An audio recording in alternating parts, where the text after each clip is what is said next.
During the 1960s, the U.S. Army slowly realized that they were going to need a purpose-built attack helicopter in order to meet changes in doctrine. At the time, all of the Army's combat helicopters were armed adaptations of unarmed utility vehicles, which carried a lot of drawbacks as a design paradigm. In 1964, the Army officially launched the Advanced Aerial Fire Support System project to produce a new combat helicopter designed from the onset for attack rather than utility roles. Several proposals were submitted, and in 1966, the Army awarded a contract to Lockheed to build 10 initial prototypes. Their new helicopter was designated AH-56 and featured quite a few innovations which really pushed the envelope for its time. It used a combination of a conventional helicopter rotor and aircraft wings along with a pusher propeller.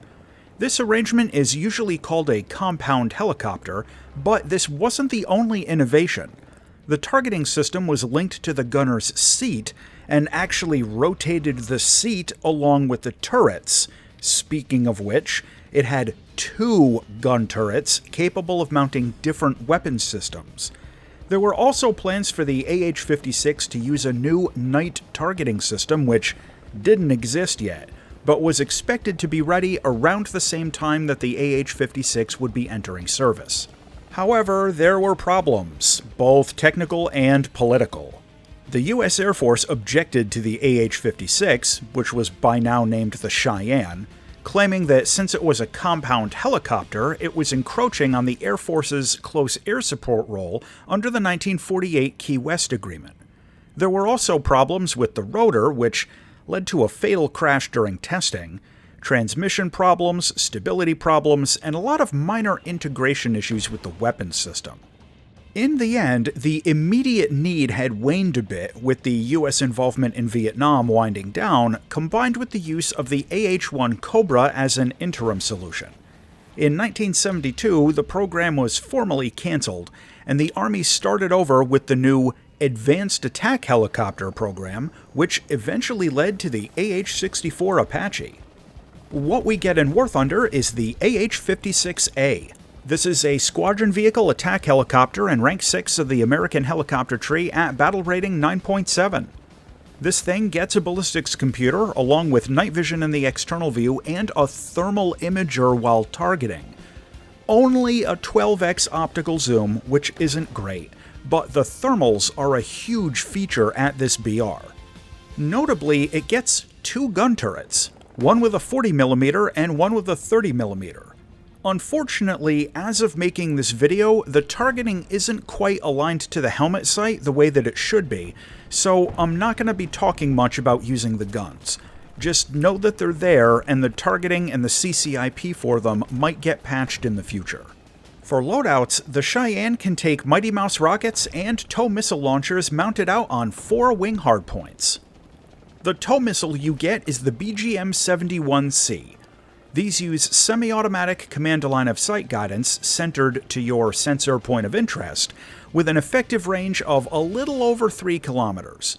You can occasionally get max range shots out a little past 3.5 kilometers, but generally the closer the better with these things, as they tend to wobble around a little bit towards the end of their range. They have a reasonably good warhead and can pop a lot of targets on a direct hit, but some heavier tanks will need a double tap, or it might take 2 shots if you hit some non-critical part of the tank. Flying the AH-56 is pretty unique. Now, to get the obvious out of the way, it's got a pusher prop, and as of making this review, you can't turn it off or control it independently. This ends up making flying the thing completely unlike any other helicopter currently in the game. The way that it works is that the power is shared in between the pusher prop and the main rotor. It feels weird, but in forward flight, as you turn the collective down, it increases power to the pusher prop. If you see in the footage how I seem to be going crazy fast in forward flight with only 30 to 40% collective, that's why and that's how. But in order for this to work, you need to be moving fast enough in forward flight for the wings to generate enough lift to counteract the reduced lift from the lower collective setting. it seems to start kicking in full effect at around 200 kilometers an hour. The end result of this is that the AH-56 is incredibly fast. This thing can easily cruise past 400 kilometers an hour in level flight. Now, another side effect of that is that the helicopter can be a little awkward to put into a hover from forward flight. The best method I've found is to increase full collective and bank hard while pulling up. Kinda do like a motorcycle skid out and swing the tail around. This will cancel most of the airspeed while reducing the pusher prop's effectiveness without gaining too much altitude, at which point you can switch to hover mode without a whole lot of fuss.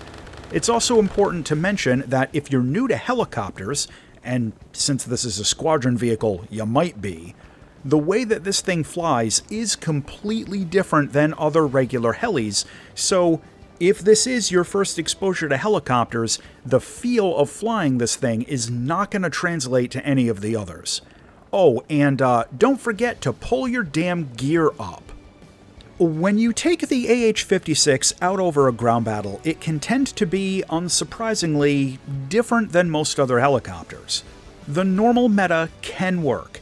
You can try and find a sneaky spot to just throw missiles into the battlefield from just inside their maximum range, but you're going to need to remember that the tow missiles this gets are still fairly short range and they're not super fast.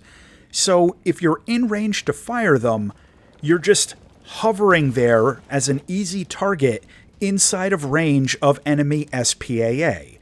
And the AH-56 can get tiered into fairly effective surface-to-air missiles.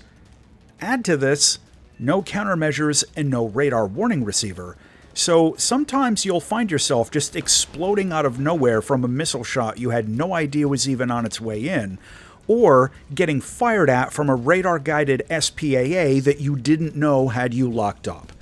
This stuff happens, and it's just part of flying helicopters at this BR that don't have any defensive systems, but go up against reasonably effective SPAA units.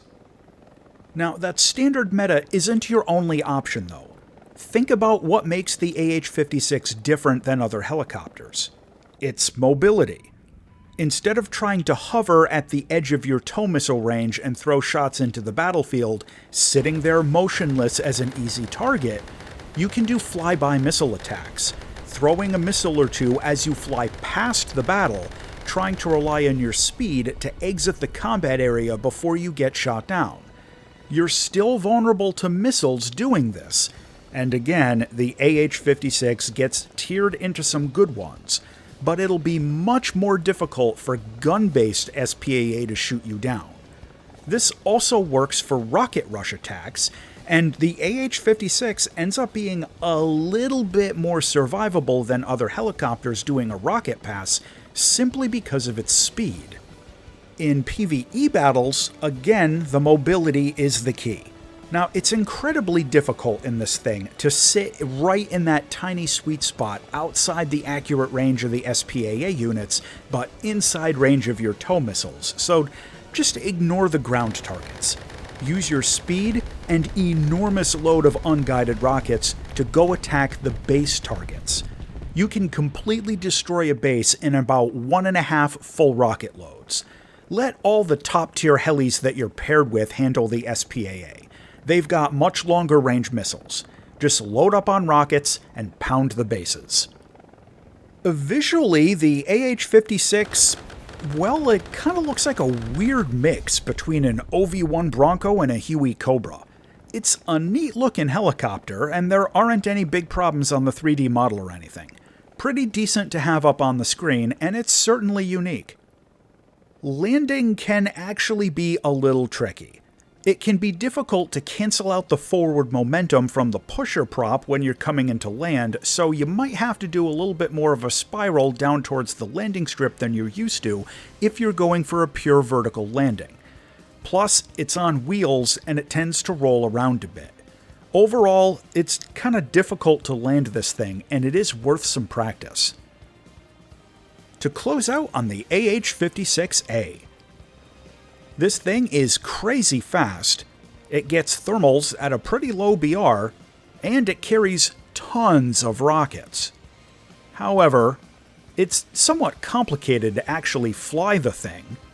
Its tow missiles have very short range, and it's got no defensive systems, which makes it really easy to shoot down. The final verdict on the AH-56 is that this thing offers a new playstyle from the usual helicopters at this BR, and it's worth throwing your Squadron RP into if you want something a little different. Just be aware that it's going to have a big learning curve. As always, thanks for watching, and if you enjoyed this video, check out this other one. Go on, click that thing. Click it.